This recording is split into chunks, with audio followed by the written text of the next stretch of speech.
Hi friends, నేను సంతోష్ కుమార్. ఈ video 10th class 8th chapter similar triangles నుండి. అయితే ఈ వీడియోలో మన టాపిక్ వచ్చేసరికి ఎక్సర్సైజ్ 8.2 నుండి 8th ప్రాబ్లం మరియు 9th ప్రాబ్లం అయితే కంప్లీట్ చేసుకుందాము. 8th క్వశ్చన్ చూసుకున్నట్టయితే CD and GH are the bisectors of angle ACB and angle EGF. So ఇక్కడ బైసెక్టార్ అంటే మీనింగ్ ఏంటంటే ఎగ్జాక్ట్గా మిడిల్కి డివైడ్ చేసే దాన్ని బైసెక్టార్ అని పిలుస్తాం. సో యాంగిల్ని బైసెక్ట్ చేస్తే అంటే ఫర్ సపోజ్ ఇలా ఉంది. సో ఇది ఒక యాంగిల్. ఈ యాంగిల్ని ఎగ్జాక్ట్గా మిడిల్కి డివైడ్ చేసేటువంటి దీన్ని ఈ లైన్ సెగ్మెంట్ని లేదా లైన్ అవ్వచ్చు, లైన్ సెగ్మెంట్ అవ్వచ్చు, అఫ్కోర్స్ రే కూడా అవ్వచ్చు. ఇలా డివైడ్ చేసేదాన్ని బైసెక్టార్ అని పిలుస్తాం. సో ఇది యాంగిల్ని డివైడ్ చేస్తుంది కాబట్టి యాంగులర్ బైసెక్టార్ అని పిలుస్తాం. ఓకేనా? బట్ బైసెక్టార్ అనేది కేవలం యాంగిల్స్ని మాత్రమే బైసెక్ట్ చేయాలని ఏమీ కాదు. ఒక్కొక్కసారి సైడ్స్ని కూడా బైసెక్ట్ చేసేవి కూడా ఉంటాయి. ఓకేనా? వాటిని పెర్పెండిక్యులర్ బైసెక్టార్స్ అని కూడా పిలుస్తూ ఉంటాము. ఓకే, బట్ ఇక్కడ మనకి అది లేవు. సరే, CD is the bisector of angle ACB.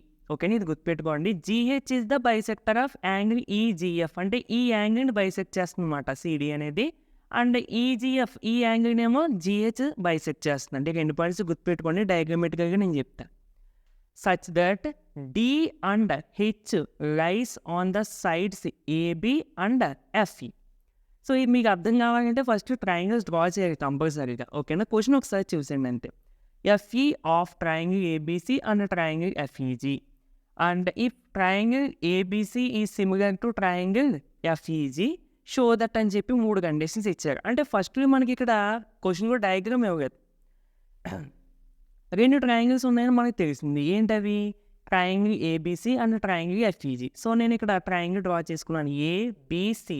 C ఇలా పైన వచ్చేవి ఎందుకు డ్రా చేసుకున్నానంటే ఇక్కడ సిడి అనేది యాంగులర్ బైసెక్టర్. అంటే ఇలా మనకు ఒక యాంగులర్ బైసెక్టర్ వస్తుంది. సో చూడడానికి నీట్గా ఉంటుంది అండ్ మనకు క్లారిటీగా ఉంటుంది అని చెప్పి ఆ యాంగులర్ బైసెక్టర్ పైన వచ్చేగా రాసుకున్నాను అనమాట. నెక్స్ట్ అంటే యాంగిల్ ఏసీబీని ఇది బైసెక్ట్ చేస్తుంది. యాంగిల్ ఏసీబీ అంటే ఏంటి? ఏసీపీ. సో యాంగిల్ దీన్ని బైసెక్ట్ చేసేది అన్నమాట సిడి అనేది. అంటే ఇంకెందుకు డ్రా చేసేస్తున్నాను. సో ఇది మాట యాంగులర్ బైసెక్టార్ సిడి. సో అంటే ఏంటి? ఈ యాంగిల్ ఎంతైతే ఉంటుందో ఇది కూడా అంతే ఉంటుంది. ఈ రెండు ఈక్వల్, ఇది ఈక్వల్. ఓకేనా? గుర్తుపెట్టుకోండి.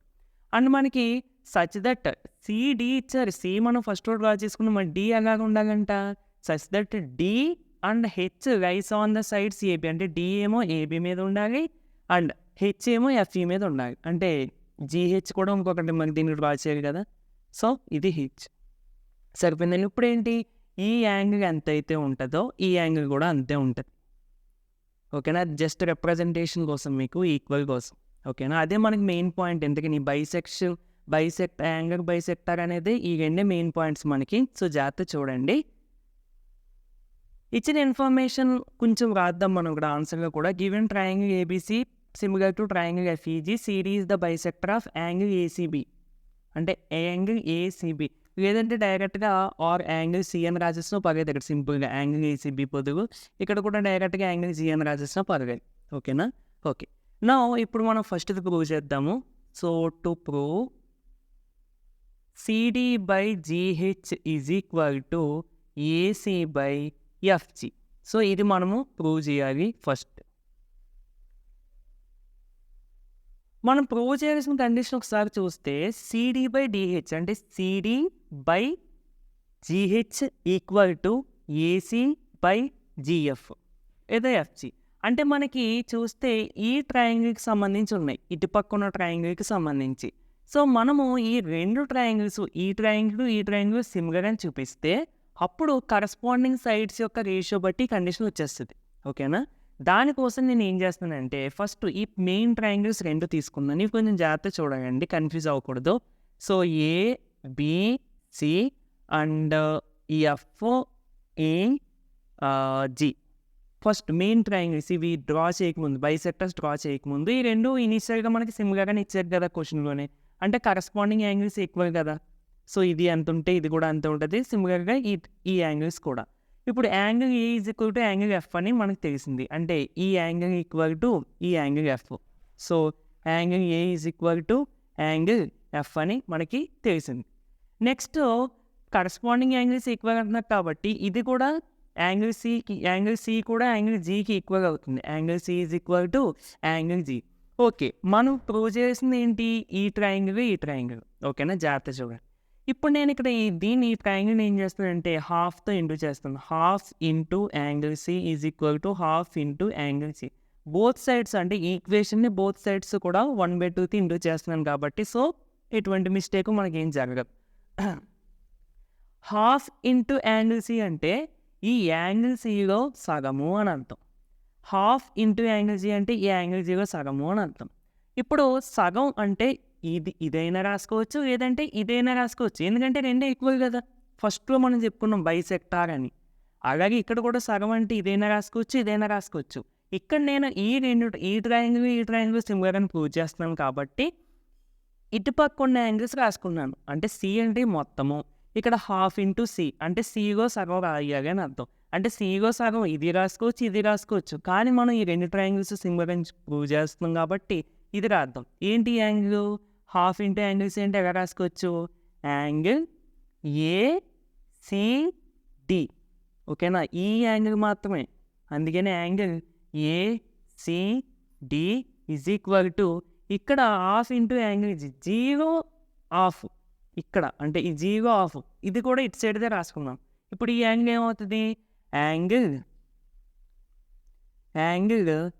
ఎఫ్జిహెచ్. యాంగిల్ ఎఫ్జిహెచ్ అవుతుంది. సో ఇప్పుడు మనకి ఇదొక క్లూ వచ్చింది కదా.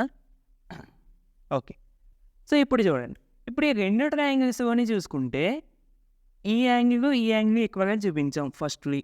తర్వాత ఈ రెండు ట్రయాంగిల్స్ కొని ఈ యాంగిల్ అండ్ ఈ యాంగిల్ ఈక్వల్గా చూపించేసాం. అంతే కదండి, దాని అర్థం అదే కదా. ఇప్పుడు ఈ రెండు ట్రయాంగిల్స్లో రెండు యాంగిల్స్ ఈక్వల్గా చూపిస్తే మనం ఏం రాసుకోవచ్చు? దేర్ఫోర్ బై ఏఏ క్రైటీరియన్ ఈ రెండు ట్రయాంగిల్స్ ఏమని చెప్పొచ్చు? సిమిలర్ అని చెప్పొచ్చు. Triangle ACD similar to triangle FGH. ఓకేనా? ఓకే, ఈ రెండు సిమిలర్ అని చూపించేసాము. ఈ రెండు అంటే ఇక్కడ మీకు డౌట్ వచ్చినప్పుడు అలా పక్కన రఫ్ డయాగ్రామ్ చేసుకోండి, ప్రాబ్లం ఏమీ లేదు. ఓకేనా ఫ్రెండ్స్? అండ్ ఇంకోటి ఏంటి? ఎఫ్హెచ్జి. ఓకేనా, ఇప్పుడు ఈ రెండు సిమిలర్ అంటే మనం కరస్పాండింగ్ సైడ్స్ ప్రపోర్షనల్ అని తీసుకోవచ్చు కదా. చూద్దాం, అదే నేను రాశాను. Therefore corresponding sides are proportional అని రాసుకోండి. ఓకేనా, ప్రపోర్షనల్, చిన్న మిస్టేక్. అంటే ఏం రాసుకోవచ్చు?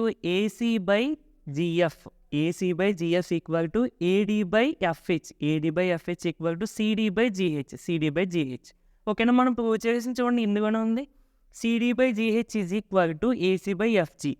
అంటే ఇది కన్సిడర్ చేస్తే సరిపోతుంది. Therefore CD by GH is equal to AC by, అంటే CD by GH equal to, ఎందుకంటే ఈక్వల్ టు కదా, అందుకని ఏసీ బై జిఎఫ్ అని ఉంది. మనం ప్రూవ్ చేసిన దానికి ఎఫ్జి అని ఉంది. సో జిఎఫ్ అయినా ఎఫ్జి అని ఒకటే కదా, అందుకని చెప్పి సో మనకి ఫస్ట్ ప్రూఫ్ అయితే కంప్లీట్ అయిపోయినట్టే. నెక్స్ట్ సెకండ్ చూస్తే చూడండి, ట్రయాంగిల్ డిసిబి ఈ similar to triangle HGE. DCB అంటే ఇదిగో డిసిబి, ఈ triangle similar to triangle HGE అంటే ఈ రెండు సిమిలర్ అని చూపించాలి. Same to same process. ఇప్పుడు మనం ఈ రెండు ఈక్వల్గా సిమిలర్ అని ఎలా చూపించామో ఇప్పుడు ఈ రెండు కూడా సిమిలర్ అని చూపిస్తాం. చేంజ్ ఎక్కడ వస్తుంది? ఈ యాంగిల్స్ మధ్య వస్తుంది అంతే. ఓకేనా, సో నోట్ చేసుకోండి, చెప్తాను. ఓకే, సెకండ్ది మనం ప్రూవ్ చేయడం కోసం సేమ్ టు సేమ్ ఇందాక డయాగ్రామ్సే నేను జస్ట్ ఇందాక కొంచెం షేడ్ చేసి రఫ్ చేశాను అంతే. సో ఇక్కడ ఇచ్చిన ఇన్ఫర్మేషన్ ప్రకారం, అంటే క్వశ్చన్లో ఇచ్చిన ఇన్ఫర్మేషన్ ప్రకారం ఈ రెండు సిమిలర్ కదా. అంటే బేసిక్గా ఇందాక చెప్పాను కదా, ఫస్ట్ ఇనీషియల్గా CAB and this is F and this is AG. ఇప్పుడు ఇనీషియల్గా ఈ రెండు సిమిలర్ అంటే కరస్పాండింగ్ యాంగిల్స్ ఈక్వల్ కదా. ఇప్పుడు మన గోల్ ఇది సిమిలర్ అని ప్రూవ్ చేయాలి. అంటే ఈ రెండు ఫస్ట్ కరస్పాండింగ్ యాంగిల్స్ కాబట్టి ఆ రెండు equal. So angle B is equal to angle ఈ.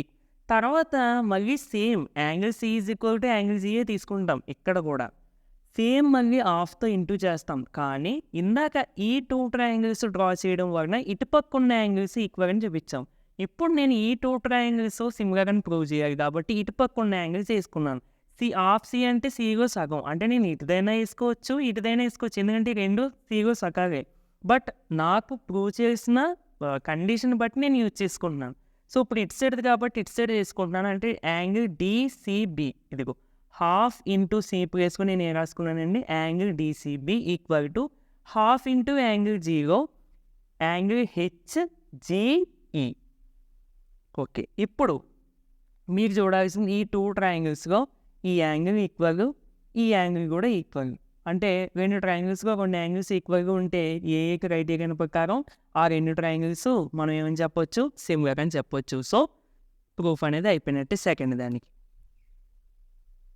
ఇక థర్డ్ విషయానికి వస్తే థర్డ్ మనం ఏం అడుగుతున్నారండి ఒకసారి చూడండి. థర్డ్ ఏం అడుగుతున్నారు మనకి, triangle DCA is similar to triangle HGF అని ప్రూవ్ చేయమంటున్నారు. ఒకసారి చూడండి, ట్రయాంగిల్ డిసిఏ అంటే ఈ ట్రయాంగిల్ అండ్ హెచ్జిఎఫ్ అంటే ఈ ట్రయాంగిల్, ఈ రెండు సిమిలర్ అని చూపించాలంట. మనం ఆల్రెడీ చేసినట్టున్నాం కదా ఇందాక ఫస్ట్ ప్రూఫ్ చేసేటప్పుడు, కరస్పాండింగ్ సైడ్స్ ఆర్ ప్రపోర్షనల్ అని చెప్పి పైన స్టెప్ రాశాను. బై ఏ క్రైటీరియన్ ఈ 2 ట్రయాంగిల్స్ సిమిలర్ అని. ఓకేనా, మీకు మళ్ళీ ఇన్ కేస్ ఎగ్జామ్గా ఇస్తే కనుక ఫస్ట్ది మీరు ఎలా చేస్తారో అలాగే మళ్ళీ థర్డ్ చేసేయండి. ఎక్కడ వరకుని కరస్పాండింగ్ సైడ్స్ ఆర్ ప్రపోర్షనల్ అని రాశాను కదా, దాని పై వరకు, ఎందుకంటే సిమిలర్ అని చూపించమన్నారు అంతే. ఓకేనా, సో ఇక్కడతో మనకి 8th కంప్లీట్. 9th క్వశ్చన్ చాలా చాలా ఈజీగా ఉంటుందండి. AX and DY and friends ఒక విషయము. సో ఈ కొంచెం లెంతీ క్వశ్చన్స్ వల్ల ఏంటంటే మీకు కొంచెం కష్టంగా కొంచెం లెంతీగా అనిపిస్తాయి. నేను ఎక్స్ప్లెయిన్ చేయడం వల్ల ప్రతి పాయింట్ మీకు చెప్పడం వలన కొంచెం లెంతీగా అనిపిస్తాయి తప్ప మీకు ఈ పాయింట్స్ అర్థమైనవి అంటే చాలా ఈజీగా చేసేయచ్చు. ఓకేనా, లెంతీ ప్రాబ్లమ్స్ అయితే కాదు అండ్ హార్డ్గా ఉన్న ప్రాబ్లమ్స్ అయితే అసలే కాదు.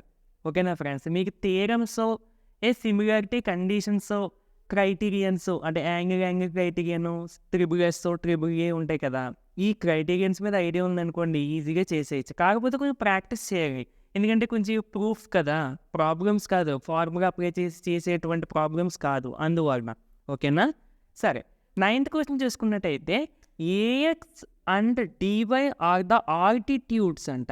ఆల్టిట్యూడ్స్ అంటే ఏంటండి, సింపుల్గా చూడండి. ఒక ట్రయాంగిల్లో ఒక విట్టెక్స్ నుండి ఈ విట్టెక్స్కి ఆపోజిట్గా ఉన్న సైడ్ని పెర్పెండిక్యులర్గా జాయిన్ చేసేటువంటి లైన్ సెగ్మెంట్నే ఆల్టిట్యూడ్ అని అంటాం. ఓకేనా, పెర్పెండిక్యులర్గా జాయిన్ చేసేటువంటి లైన్ సెగ్మెంట్నే ఆల్టిట్యూడ్ అని అంటాం. ఓకేనా, గుర్తుపెట్టుకోండి. AX and DY are the altitudes of 2 similar triangles, triangle ABC and triangle DF. ఇలా ఇక్కడ అండిచ్చారంటే ఈ ఫస్ట్ ఏఎక్స్ అనేది ఫస్ట్ ట్రయాంగిల్ యొక్క ఆల్టిట్యూడు, ఈ డివై అనేది డిఈఎఫ్కి ఆల్టిట్యూడు. మరి 3 వెట్టెక్స్ ఉన్నాయి కదా, ఏ వెట్టెక్స్ని మేము ఆల్టిట్యూడ్ డ్రా చేయాలి? ఏఎక్స్ అని ఆల్రెడీ ఇచ్చారంటే ఏ నుండి జాయిన్ చేయి, అది ఏ నుండి స్టార్ట్ చేయి. సో ఏఎక్స్ అన్నారు కదా, సో ఎక్స్. ఇక్కడ యాంగిల్ ఇంపార్టెంట్, ఇదే మనకి ఇంపార్టెంట్ మెయిన్. ఓకేనా, అలాగే దీనికి కూడా డివై. సో అంతే, ఇటుపక్కన ఏంటంటే ఇటుపక్క కూడా 90 కదా, అంతే. ఓకేనా, అంతే. ఆ 90 degrees కోసం మనకు అలా ఆల్టిట్యూడ్స్ అని ఇస్తా. ఓకే, ఇదంతా బాగానే ఉంది. అండ్ ఇంకొక టూ ఏంటి మనకి, triangle ABC and triangle DF are similar. Prove that, ఇది మనం ప్రూవ్ చేయాలి. అంటే రేషియో ఇచ్చాడు కదని కంగారు పడద్దు. AX is to DY equal to AB is to DE అంటే AX by DY equal to AB by DE అని మనం ప్రూవ్ చేయాలి. సో గివెన్ 2 ట్రయాంగిల్స్, ఇక ట్రయాంగిల్స్ నేను బ్లాక్ మార్కర్తో వేసినవి ఏమి క్వశ్చన్లు ఇవ్వలేనట్టు, నేను రెడ్ మార్కర్తో వేస్తేనే డయాగ్రామ్స్ అవి క్వశ్చన్లు ఇచ్చినట్టు. ఓకేనా, సో నేను ఇదంతా మనం వేసుకున్నాను ఏబిసి డిఈఎఫ్. డయాగ్రామ్స్ ఎలాగే వేసుకోవాలని మాకు ఎలా తెలుస్తుందని మీరు అనుకోవచ్చు. నేను ఇందాక ఆల్రెడీ చెప్పాను, ఏఎక్స్ అంటే మనకు పైనుంచి డ్రా చేసుకోవడానికి కొంచెం వీలుగా ఉంటుంది, చూడడానికి కూడా నీట్గా ఉంటుంది, క్లారిటీగా అన్నట్టుగా నేను ఏ ఇక్కడ డ్రా చేసుకున్నాను. అఫ్కోర్స్ బి ఇక్కడ డ్రా చేసుకుని సి ఇక్కడ పెట్టుకోవచ్చు, లేదంటే బి ఇక్కడ సి ఇక్కడ అనే పెట్టుకోవచ్చు, ప్రాబ్లం ఏమీ లేదు. ఓకేనా, సరే. AX is the altitude of triangle ABC, DY is the altitude of triangle DEF. So altitude అన్నాం కాబట్టి AX is perpendicular to BC, అదే 90 degrees ఉంటుందని ఇక్కడ మనం రాసాం అన్నమాట, అంతే, అంతకన్నా ఏమీ లేదు. DY is perpendicular to EF. సరే, మనం ఏం ప్రూవ్ చేయాలంట, ఏఎక్స్ బై డివై. ఏఎక్స్ అంటే ఇదిగో డివై అంటే ఇదిగో equal to AB by DE. AB ఇదిగో, డిఈ ఇదిగో. అంటే మనకి ఇంక ఈ ట్రయాంగిల్తో సంబంధమే లేదు. సేమ్ ఇందాకలాగా ఉంది కదా. ఈ ట్రయాంగిల్స్ ఈ రెండు సిమిలర్ అని చూపిస్తే సరిపోద్ది. ఓకేనా? సరే చూద్దాం. ఇక్కడ రాస్తాను, నేను రాసి చెప్తాను. ఫస్ట్ ఏంటంటే ఈ ట్రయాంగిల్స్ రెండు సెపరేట్గా వేసుకున్నప్పుడు మీకు ఇంకా క్లారిటీగా ఉంటుంది. So this is A, X, B. ఇక్కడ 90 degrees ఉంది. ఇక్కడ కూడా మనకి ఈ, వై అండ్ డి. ఇప్పుడు ఇనీషియల్గా ఇవి ఏవని అనుకున్నప్పుడు ఏబిసి, డిఈఎఫ్ అనేవి సిమిలర్, అంటే కరస్పాండింగ్ యాంగిల్స్ ఎక్కువగా ఉంటాయి కదా. అంటే ఇది, ఇది అండ్ ఈ ఏ, ఈ డి అండ్ ఈ సి, ఈ ఎఫ్ ఈక్వల్గా ఉంటాయి. ఈ రెండింటితో మన సంబంధం ఇది చూడండి, రెండు ఈక్వల్గా కదా. అంటే ఫస్ట్ ఇచ్చిన కండిషన్ బట్టి నేను ఆ రెండు ఈక్వల్గా రాసుకోవచ్చు కదా. సో అదే రాశాను. Corresponding angles in triangle ABC and DEF ఇనీషియల్గా ఇచ్చిన కండిషన్. నెక్స్ట్ ఇక్కడ ఏఎక్స్బి, ఏఎక్స్బి ఇలాగే ఎందుకు డైరెక్ట్గా యాంగిల్ ఎక్స్ అని రాసిస్తే కుదరదు అంటే యాంగిల్ ఎక్స్ అని రాయకూడదు. ఓకేనా? ఎందుకంటే ఈ ఒక్క యాంగిల్ మాత్రం మనం చూస్తున్నాం. ఓకేనా? సో అందుకని ఏంటంటే కొంచెం సెపరేట్గా రాయాలి. ఏఎక్స్బి ఇటు సైడ్ది కాబట్టి ఏఎక్స్బి, ఒకవేళ అటు సైడ్ది అయితే ఏఎక్స్సి. అందుకని సో ఏఎక్స్బి 90 అండ్ ఈ ట్రయాంగిల్లో డివైఈ, డివైఈ కూడా ఎంత 90.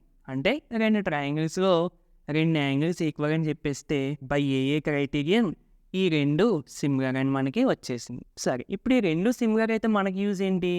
ఈ రెండు సిమిలర్ అని చూపిస్తే మనం ఏం రాసుకోవచ్చు? Corresponding angles corresponding sides are proportional. Corresponding sides are proportional. So ఇప్పుడు చెప్పండి, కరస్పాండింగ్ సైడ్స్ అంటే ఏమొస్తాయి? AB by ED equal to BX by EY equal to AX by DY. Okay, ఇప్పుడు మనం ప్రూవ్ చేసింది ఏంటి? AX by DY equal to AB by DE. అంటే ఈ రెండింటిని కన్సిడర్ చేసేస్తే సరిపోద్ది. దట్ ఎంప్లాయిస్ డైరెక్ట్గా ప్రూఫ్ రాసేస్తే సరిపోద్ది. AX by DY is equal to AB by, ఇక్కడ ఈడీ వచ్చింది, ఇక్కడ డిఈ చేయాలంటే డిఈ అన్న ఈడీ అన్న ఒకటే కదా. So that equal to DE. So ఇది మనకి వచ్చిన ప్రూఫ్.